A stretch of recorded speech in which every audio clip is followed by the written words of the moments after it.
Така е, оваа тема беше многу третирана и во медиумите и од политичарите и во јавноста, но мислам дека многу мал број од граѓаните имаат стручно или компетентно мислење дали воопшто ваков историски настан си има случајно. Токму затоа мој ваш денешен гостен е професорката Виолета Ачковска. Професорке, добро дојдовте во вестите на телевизија Нова. Ајде да почнеме на почеток од историски аспект. Дали имало геноцид врз албанците во Македонија? Никогаш не имало. Таков настан не се случи во историјата на Македонија, посебно за периодот кој го кажува од 12 до 56 година, условно земено 56, не знам што им значи таа година, нема таков настан. Што се случувало во тој период во Македонија? Вклучително и македонците, и албанците и другите малцинства тогаш што живееле на овие простори. Тоа е период кога се менуваат неколку држави фактички. Период на Првата светска војна, претходно Балканските војна, потоа и Втората светска војна. Значи, 3 војни големи се случуваат во овој период за кој ти кажува за албанскиот геноцид.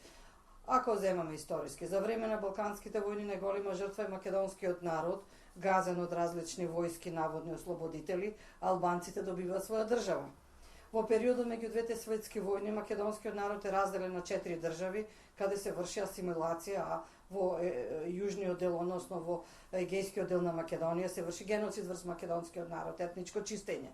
Во периодот на Втората светска војна Западна Македонија етнички се чисти од балистички и фашистички италијанско-германски формации. После Втората светска војна од 1944 година во Македонија е воспоставено под братството, единството во кое се крстеше Јосип Брз Тито, беше воспоставена национална равноправност на сите етнички во денешен речник заедница, односно на сите малцинства имаат своји национални права. Значи, воопшто не станува збор за некакво етничко чистење. Во периодот на Балканските војни се селат многу од турското население и друго муслиманско население, во кое секако еден дел веројатно има и албанци како муслимани, но тие во голема мера тогаш се селат како муслимани. Исто така, во периодот од 54 до 58 година ние имаме масовно иселување на турците од Македонија, некаде околу 150.000 турци. Значи, турците не се селат од етнички причини, тие ги уживаат сите национални права, значи, како граѓани, како национално малцинство, но се селат од верски причини, бидејќи се работи за комунистичка држава, Југославија теистичка држава, и тие сметаат дека во Турција ќе може слободно да проповедаат својата религија. Само еден податок ви кажала, во периодот од 1953 година до 1957 година се селиле 110.000 од муслиманското население, од кое 105.000 се турци, и во нив се вброени македонците исламизирани, односно македонци муслимани, а само 5.000 албанци. И тие се селат од верски причини, а не од етнички чистење, од некаков геноцид или етничко чистење. Значи, тоа е суштината на тие процеси, бидејќи Балканот секогаш бил трусно едно миграционо подрачје со многу војни, секогаш се доселували, се оселувале луѓе. Но што е најинтересно, во овој исти период за кој тие сметат дека имало геноцид, бројот на албанското население во Македонија перманентно се зголемува. Цели села кои порано биле македонски или турски, денес се албански. Класичен пример е селото Горно Врановци, каде што пред 54 година целото беше македонско село со македонски муслимани. Денес нема ни еден македонец, цело албанско село. Значи, апсурдно да се зборува за некакво етничко чистење или геноцид, тоа уште е пострашно. Што значи сега дека токму овој случај, за кој што вие велите дека практично не постоел во историјата, се става во една платформа донесена во Тирана и практично се појавува како услов за формирање на влада во Република Македонија.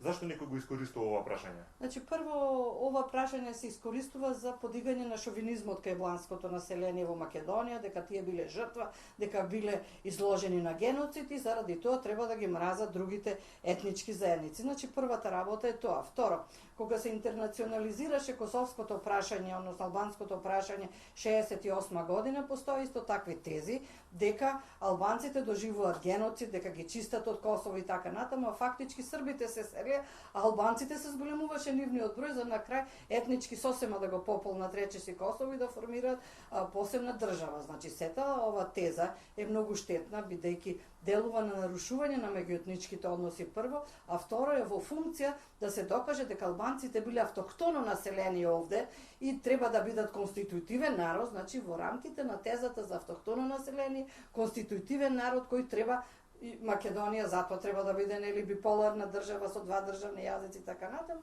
Значи се е тоа политичка злоупотреба на едно историско прашање кое воопшто не постоело. Дали имало некој друг ваков случај сличен кога некој настан од историјата кој што не знаеме точно дали се случил, науката вели дека не се случил, бил поставен како услов за формирање по случај влада. Дали вие знаете некој таков сличен случај?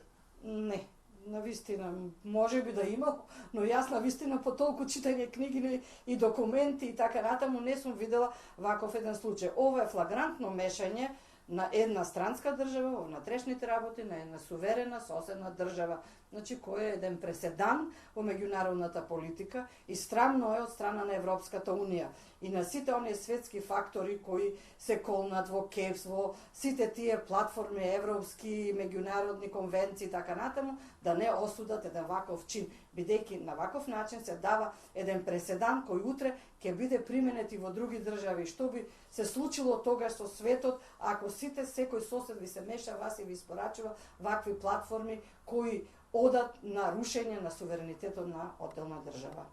Професорке, ви благодарам за гостувањето во Вестите телевизија Нова.